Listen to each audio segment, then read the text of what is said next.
పాప. మాకిద్దరు బాబులే. నో పాప.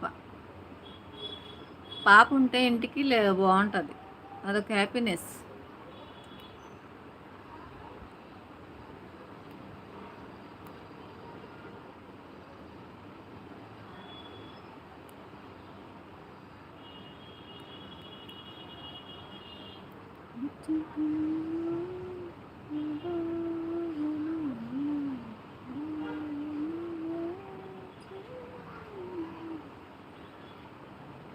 అవును సీస్. గజ్జెల ప్రకటనవి లక్ష్మీదేవిలా తిరుగుతుంటారు కదా. అవును, ఇంట్లో అమ్మ అమ్మ అనుకుంటూ ఆడపిల్లలైతే చాలా ఇష్టం నాకు. పెళ్ళి చేశాక ఏడవాలి చేస్తూ. అవును, ఏడవాలి, కానీ అప్పటి వరకు మనతో ఉంటారు చూడు, ఆ హ్యాపీనెస్ మనకు చాలు.